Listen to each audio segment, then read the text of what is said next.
We know now that the brain, when we think, emits an energy, that there's a brain wave that the brain actually oscillates, and there's a measurable electrical energy that the brain radiates when it's thinking.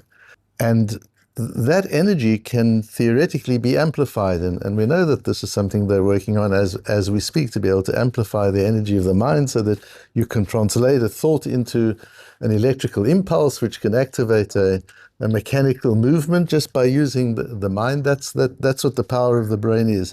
And today we wade further into this magical world of Kodshim and of the Beis Hamikdash and understand the power of a thought in that particular environment, and how the Beis Hamikdash is an environment that is capable of amplifying the energy of a thought to the point where it becomes active, and we'll understand what that means in Zevachim Daf Yud and Aleph.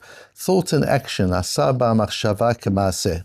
We learned part of the Rambam in the beginning of the 13th parak of Hilchot Psulei HaMukdoshim in our second shir in Zevachim, where the Rambam says there are three different forms of thought that can damage a korban. The one is Shinui Hashem, which we've spent a bit of time on, bringing the korban with the intention of it being the wrong korban, bringing it for something else or someone else. Then there's Machshevet HaMakom, which the Rambam defines as intending to do one of the avodot, one of the services of the korban, of which there are 4 services, which we've discussed, and our Mishnah on Daf Yud Gimel deals with those 4 services. Shchita, the slaughtering, and Kabbalah, the acceptance of the blood into a utensil of the Beis Hamikdash, and then Holacha, carrying the blood to the altar, to the Mizbeach, and Zriko, sprinkling the blood on the Mizbeach. There are 4 services, and to intend to do any of those services outside of the Beis Hamikdash damages the korban. Just the thought does that. Umachshevet hazman, and intending to do it outside of the time as well. And then the Rambam goes on and says, Zvachim shnishchatu chutz lizmanam, those korbanot where they're slaughtered with the intention of doing one of the other avodot outside of the allotted time for that particular korban, Hema nikraim pigul b'chol makom, that's called pigul. V'zeu pigul amur b'Torah, and that's the pigul which is referred to in the Torah. The word pigul means shechting, slaughtering the animal, or doing one of the avodot with the intention of doing the other avodot, the other services, outside of the time allotted to that particular korban. And we see here in Kodshim this very close relationship between time and place, something which in physics was really only began to be fully understood in Einstein's time, how time is one of the dimensions of reality. In the Beis Hamikdash particularly, time is one of the dimensions of reality, and it's as important as place. Where does this idea of pigul come from? We have the posuk in Vayikra, V'yem ha'achol ya'achel mibsar zevach shlamav b'yom ha'shlishi lo yiratzeh ha'makriv oto. If the meat of the sacrifice is eaten on the 3rd day, then there will not be forgiveness for the person who brought the sacrifice. It doesn't work for him. Lo yechashev lo. It doesn't count for him. Pigul yeh, that is pigul. And the person who eats it on the 3rd day or thereafter is transgressing the mitzvah of the korban. From here it seems clear that what pigul means is eating a korban which is 3 days old. Says the Rashbam, Chachamim akruhu mipshuto. The Chachamim take the word pigul out of its natural meaning, its literal meaning as we would read it simply in the posuk. Ufirshu b'mechashev le'echol mizivcho b'yom hashlishi b'achat midalet avodot. And instead, they interpret this to mean one who intends to eat the korban outside of its allotted time, not one who actually ate it. Shechishev b'shchita or b'holachat hadam or b'kabbalah or b'zrika. While he was doing one of these services, he thought, I'm going to eat this. He's doing the service on Sunday, he's shechting the korban on Sunday, and he thinks, I'm going to eat this on Friday or on Thursday. Even if that's not what actually happens, the thought damages the korban. So our Mishnah is a very interesting Mishnah that we've got, where the Mishnah says, HaPesach v'chatat, we've learned that a korban Pesach and a chatat, a sin offering and a Pesach offering, not only if they brought shelo lishman with the wrong intention, not only don't they count, but they're actually pasul, the korban is damaged. Kibel v'alach v'zarak shelo lishman psulim sha'zevich nifsal ba'arba dvarim.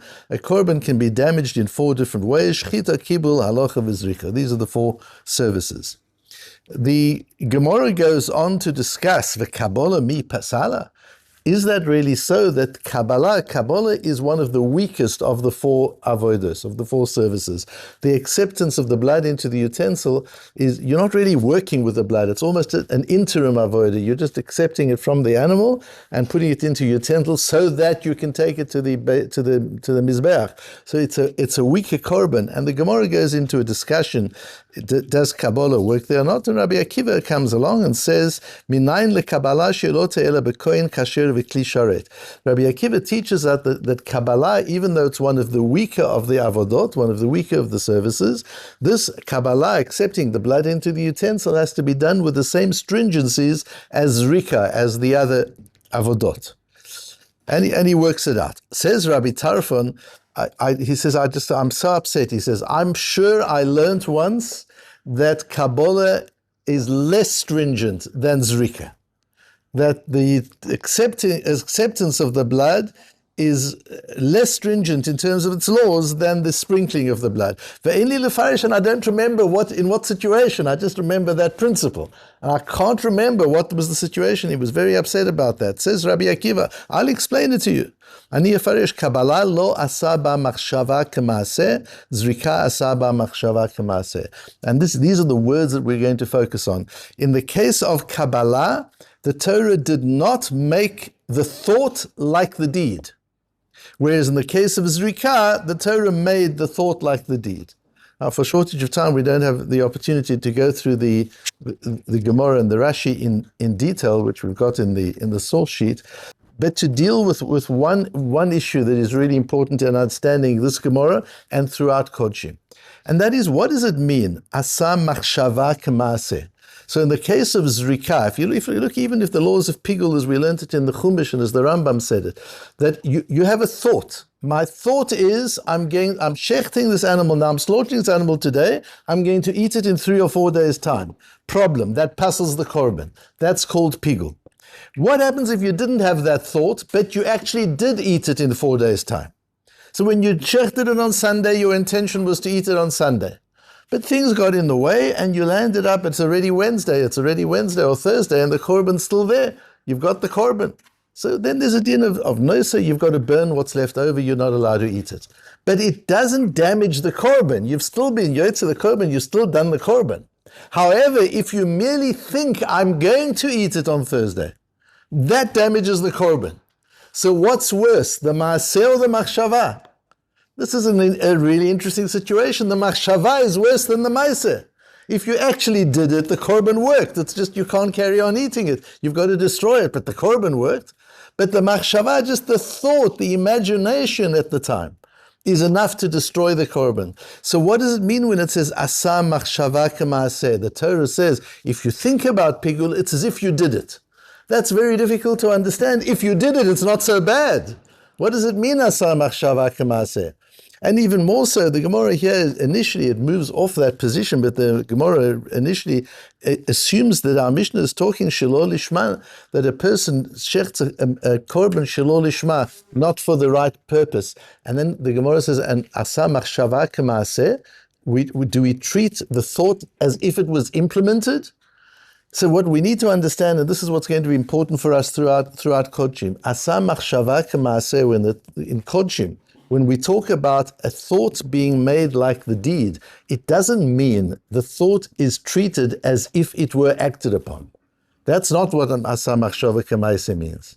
Because if it were acted upon, it wouldn't be so bad. The thought on its own is worse than the acted upon. When it says asa machshava kema'aseh, what it means is the Torah amplifies the energy of a thought to the point where it can have physical impact. Normally a thought doesn't have impact. There's got to be at least dibur, and some say even here in Kodshim, we won't go into that now, whether there has to be an articulation of it in words, but according to the Rambam, there doesn't. Just the thought alone is enough to damage the korban. Where do we have that just a thought can do so much damage?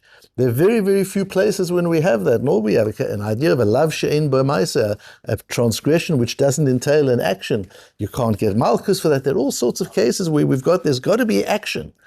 But in Kodshim, we have a situation where a thought without action can have more damaging impact than the action would have. That's asa מחשבה כמעשה. The environment of the temple of the Beis HaMikdash is such that in that environment there is such amplification of a brainwave, of a thought process, that energy is able to damage, so to say, almost like the cellular structure of the korban. It's not just a different halakha, we treat it with a different halakha. It's not we treat it as if, it's not a ke'ilu. It's asa machshava kema'aseh, that we actually convert a thought into something physical, into something that has physical power and physical effort. And that's something that we need to understand as we move forward in the role of thought in the area of kodshim. And one begins to understand that because what is Kodshim and what is the Beis HaMikdash? What is Kedusha? What makes something Kodesh? Why is one thing Kodesh and another isn't? It's a thought. You can't make something Kodesh without a thought. Everything else, if you did the action, mitzvahs, tzichus kavana, tzichus kavana, you can do a lot with an action even without a thought. Right through Neziki and even in Noshim, we have lots of cases where you can cause damage with an action even if it wasn't your intention. In Kodshim, it's the other way around. You can cause damage with a thought even if it's not acted upon, because that's the world of thought. Kodshim is the world of thought. Yes, there's action going on, the actual korbanot, thoughts are translated into actions, but without thought there is no Kedusha. And therefore thought can undermine Kedusha at its core, at its very essence. And that's something we need to touch on as we work through Kodshim, that when we're working in the area of Kedusha, learning Kodshim is not only learning about sacrifices, about Korbanot and Avodat Beit HaMikdash. That's not only what it's about. It's about learning about Kodshim, about Kedusha, about how the world works in the sphere, in the dimension of Kedusha. Without Kodshim, you're studying the world with one dimension missing.